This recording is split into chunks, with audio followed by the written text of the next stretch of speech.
Yo, what's up? It's your boy Currency 365. Hope you guys are doing well. Legends never die. They stay in our hearts. If you want to support us, click the like button, subscribe to the channel, and also you can come down here and hit the join button under the video or in our channel section. And you can also join our Patreon, patreon.com/currency365. And we also have Cash App and also PayPal for supports if you want to sow some seeds. Peace out. God bless. Enjoy the video and keep the movement going. Legends. Bye.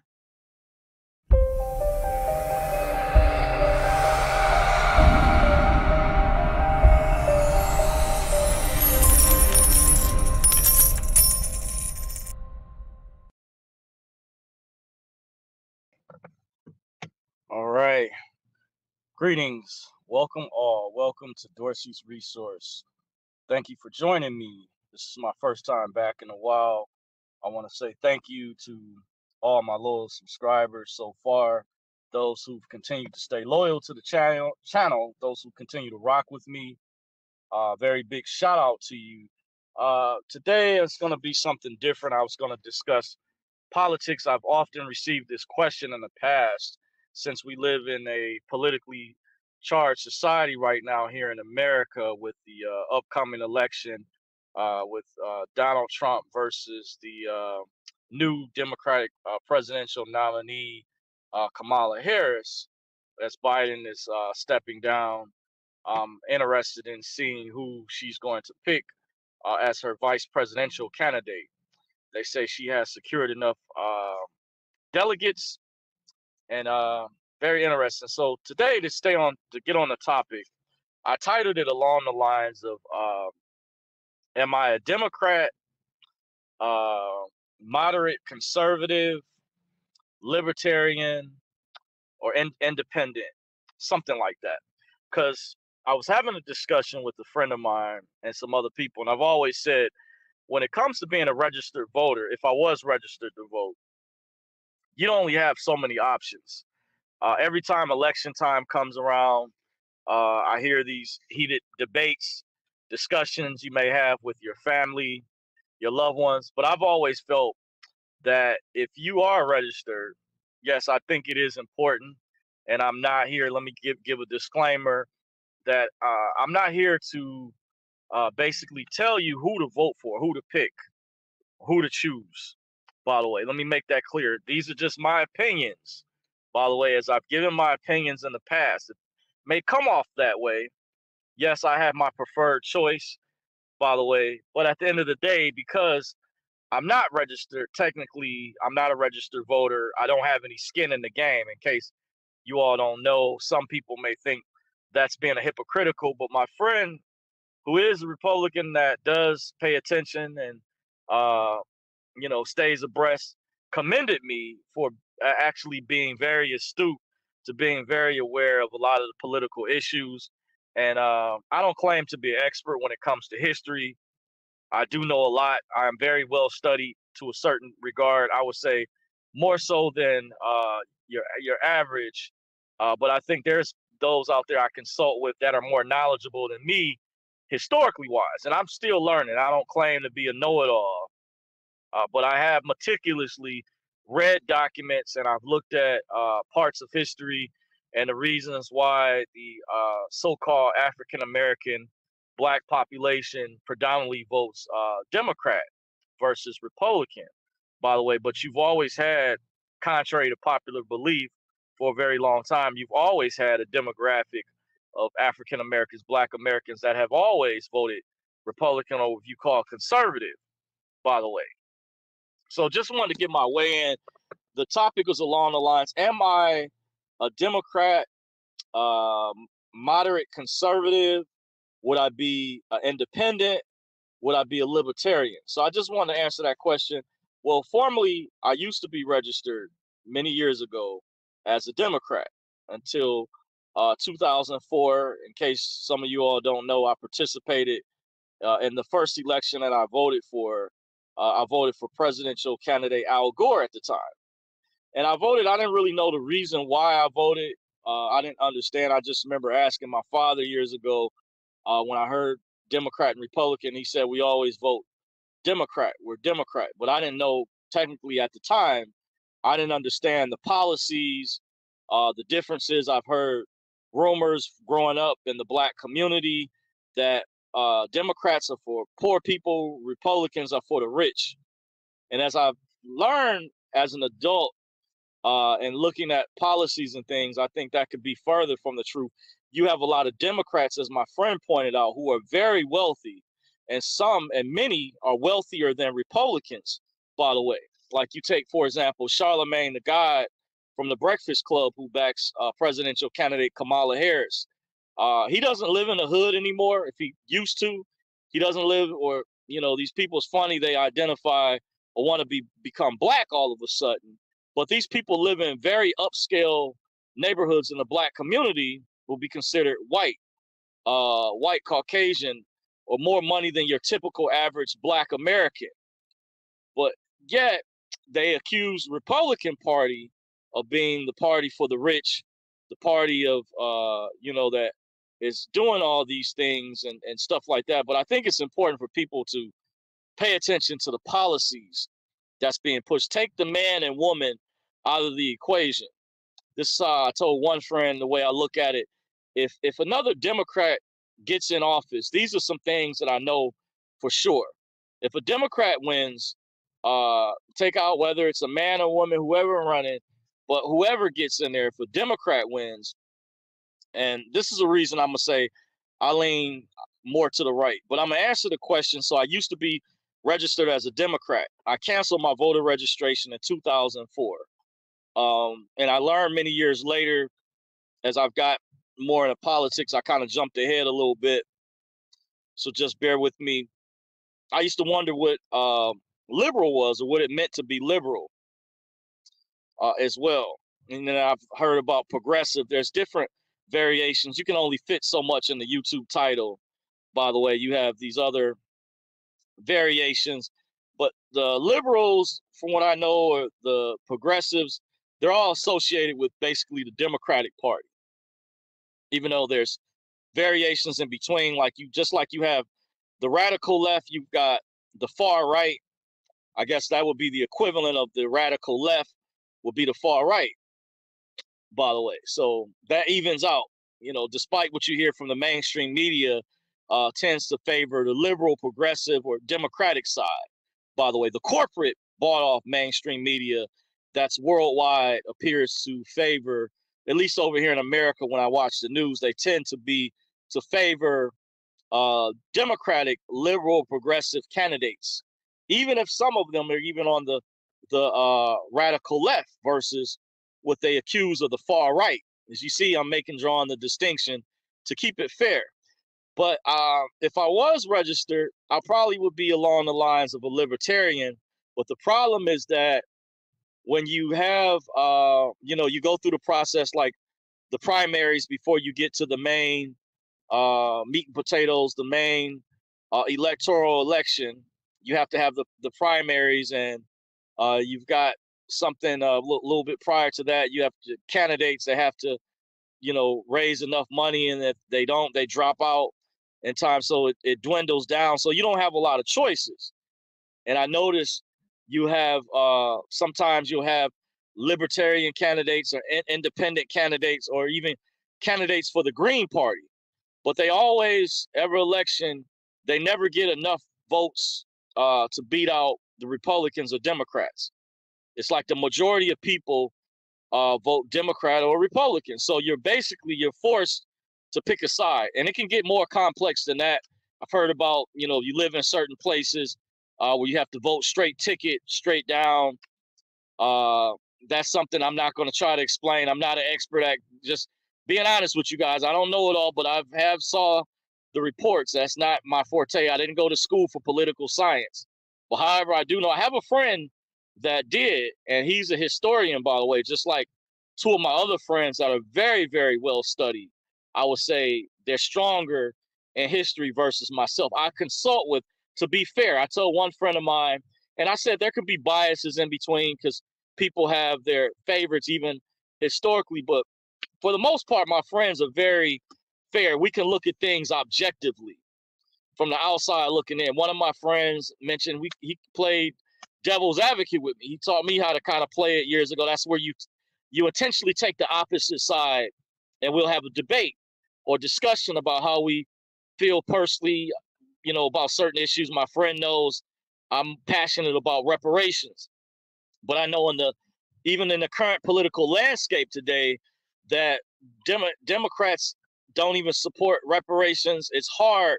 They would, there's discussions about it, but overall, being it on a national scale, it would take a lot, especially in Republicans would not be for it, because by me growing up in the so-called black community, I know some people don't like that term, African American. That's why I use the term melanated or melanin community, by the way. Some people even argue to say we should all be Americans, by the way, but I don't think that'll ever take place, because I understand people's ideologies and I'm respectful in that regard and understanding that. But I've been compassionate, and that's something I'm passionate about. Is I felt when I saw the Biden-Harris administration send money to Ukraine, send money for Israel or Palestine, and in the past, when Nancy Pelosi was the head speaker of the House, and they would pass these bills and they would send money for gender studies overseas. Don't quote me exactly, but I heard about that stuff where they would give themselves a raise as Democrats when the Democrats controlled the majority of the House of Representatives. So they claim that they're not rich, but a lot of people, that's contrary to popular belief. Dianne Feinstein was very wealthy. Maxine Waters, very wealthy, lives in a mansion. So they try to make Trump out to say he's a demigod, this big bad boogeyman and things. And I don't buy all of that, but I'm just merely just pointing this out just to be fair. I didn't, just put it out there that oftentimes there's this preconceived notion that Republicans are for the rich, Democrats are for the poor. And that isn't the truth. The key to pay attention to are the policies. And one thing I was going to piggyback to say, if a Democrat gets in office, one thing, they're going to be for open borders, which you can just look at, especially the black residents in Chicago, what's happening there, how they felt betrayed by the local government there. We know Democrats raise taxes, by the way. One example, in the state I'm in, state of Michigan, the governor, who's a Democrat, liberal, Gretchen Whitmer, passed a law to tax when you make purchases on eBay. But I remember telling a friend of mine about it when or a little bit before it passed, by the way, and he felt that's like being double taxed in his opinion. He was saying products they're already taxed already. Why are we paying extra? And it was a concern when there's a lot of wasteful spending. We've seen a lot of corruption within the Democratic Party in a lot of major cities.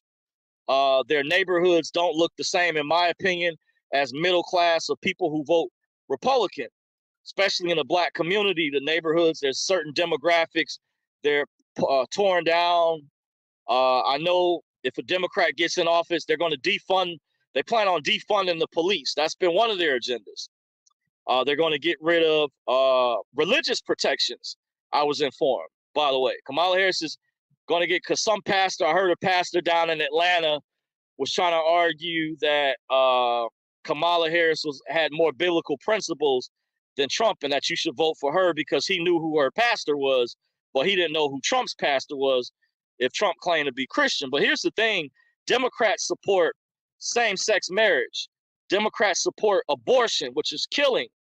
And I don't buy this notion that, because I'm pro-life.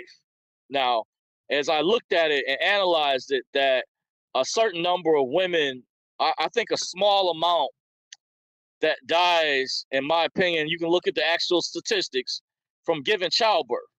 But part of life, that's just the risk that you take, the enjoyment of being able to procreate what the Creator created for us out here when you in this world. But I could easily get killed, or something could happen in the field that I work in. Being a man, men, we can argue that we're more exposed to society and things from some of the jobs that we worked. A friend of mine pointed out that men, we work more dangerous jobs. We work grunt jobs. So many of us put our lives on the line every day.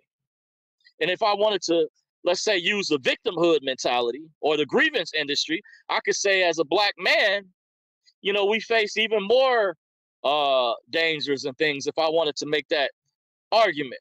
But I'm not just putting it out there, by the way. But this is what I hear Joy Reid from MSNBC was trying to say. They're controlling by getting rid of Roe v. Wade. They're controlling women's reproductive health, and she tried to compare that to men. If men had a vasectomy, and that's not the same comparison. I was listening one day over my relative's house, and I was thinking to myself, that's a false equivalency. That is not the same comparison when you compare it down. But there's only a small amount of women who demographically compared to the majority of women that have abortions, for the amount of women that either get raped or die from giving birth, by the way. And once again, part of life is unpredictable, where anything can happen. You know, car accidents happen every day. These are things that are unforeseen, that you can't stop. Men have to fight in wars. Men risk their lives in fields like being firefighters, police officers, all sorts of certain fields, construction workers, miners, coal miners, things of that sort, by the way, that men predominantly work. Majority of those types of jobs, security guards, police officers, are exposed, other than coal miners, firefighters, are exposed to the elements of society and could easily lose their life. So those arguments are weak. But I said if I was in charge or whatever, I would not punish doctors.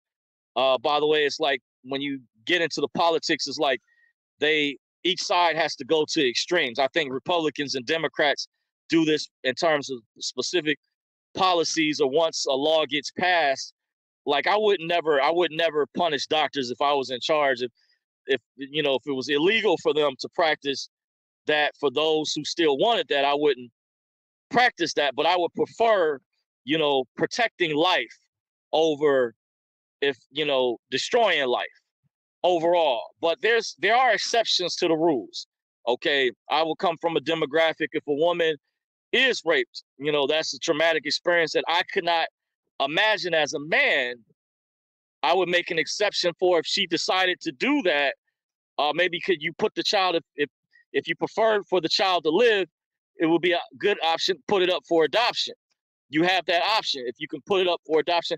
But I understand I would not punish the woman. Me personally, if I was in charge of how that law, of course, there's a process those types of things have to go through. That's just me. But overall, the reason I say I'm pro-choice, I would rather preserve life than destroy life.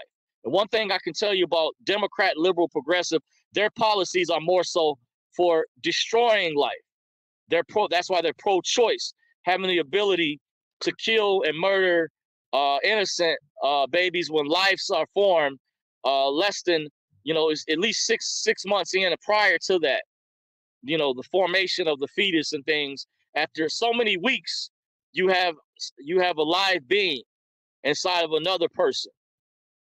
Just putting it out there. So that's rare, in my opinion, for those, and they claim to be Christian. By the way, I don't even attend church anymore, but it's amazing that I hear a lot of people. I think I agree with Beverly Beatty when she said in the debate that you cannot be a Christian and claim to be pro-choice. I think that's just like when Brandon Tatum got on that one pastor I can't think of at that church. I think that's a contradiction. I think God is pro-life overall, and God is not biblical. Same-sex marriage is not biblical. I grew up in the church, by the way. And in case you don't know, my father named me after him. I'm actually the third. I have a suffix after my name. My father was an ordained minister in the Church of God in Christ. I may have never gone into these types of details before. And they had years ago had a tendency to be progressive overall, lean more to the left. So I understand why a lot of black preachers or black liberal preachers lean that way. But in certain aspects, they have a conservative lifestyle in certain regards. But that particular issue, I think that's hypocritical for them to try to pass judgment on me, because the Bible can also be contradictory. There's a scripture that says, judge not so that ye may not be judged. But there's also a scripture that talks about you will know them by the fruits that they bear. So it depends on what aspect of the debate or the angle that you're looking at it from. Some people don't know, but you cannot be, in my opinion, you can't be a born-again believer or Christian or claim you're saved or filled with the Holy Spirit and be pro-choice. It's demonic. And I know what the Bible, they told me as a child. He said, don't you ever become that way. Even my mother at one time, in terms of the Democrats heavily support same-sex marriage. I don't see the Republican Party pushing laws like they did in California, where if your child goes to a school and they feel that the child's behavior leans towards the queer community or lesbian, gay, that they can have a sex change behind their parents' back without their consent. They passed the law. This is real in California. I don't remember the name of it, but I know Larry Elder talked about it, the remnants that I get, different people I follow out there. That's very extreme. To me, the Democrats have gone very far left with their ideology. Also, another reason I would probably be, if I was registered, I would lean probably as a libertarian. I like the libertarian ideology. Seems to be the most fair. It seems to be the most honorable. Like if I don't mess with you, you don't mess with me. And that LGBT community isn't like that. With them, it's all or nothing. You have to agree with us or we're going to punish you. We're going to go after your money. We're going to use lawfare. We're going to weaponize the court system. That's not coming from the Republican Party, folks. That's coming from the Democratic Party. Understand that. So I got in this debate kind of recently with my mother, my relative, and my younger sister was there.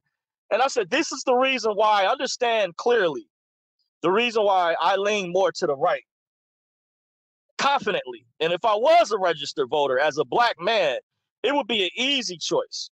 I would confidently vote for Trump. And there would be those out there who would try to accuse me of being a coon or Uncle Tom. And Uncle Tom, you need to look up the real story. Uncle Tom was actually, if you learn about the true story who was based off of, you would be amazed. He rescued a lot of slaves, by the way. Josiah Benson. It's the real name that term Uncle Tom comes from. I have to look into it again. But the correct term more so would be a Sambo, or instead of saying raccoon or coon, they say, oh, you're giving in. But black people, you don't have to feel intimidated, because we're at a point where each side is really showing their true colors. And from what I can confidently see from the outside looking in, it's the Democrats who have been engaged in censorship. They've been, Biden, I told my relative, openly gave reparations to illegal immigrants. Keyword, illegal. If I'm a legal citizen, like I can legally get pulled over for my driver's license being suspended, why are illegal citizens being given money, free money, cash assistance, and food stamps? And we have sleeper cells over here, and they're not being investigated. Terrorist groups, they're not being, but given a free pass by Biden and Kamala Harris Justice Department. So remember this, when you go to the poll this November, don't forget how when Biden got in office, and we warned you all, normally I don't cover politics, I don't talk about it, but because this video is along the lines, we warn you all, your gas prices will go up, your food prices went up. What has happened? What are people still complaining about? On top of that, rental prices have skyrocketed all over the country. Give credit to the Biden, Kamala Harris administration for that.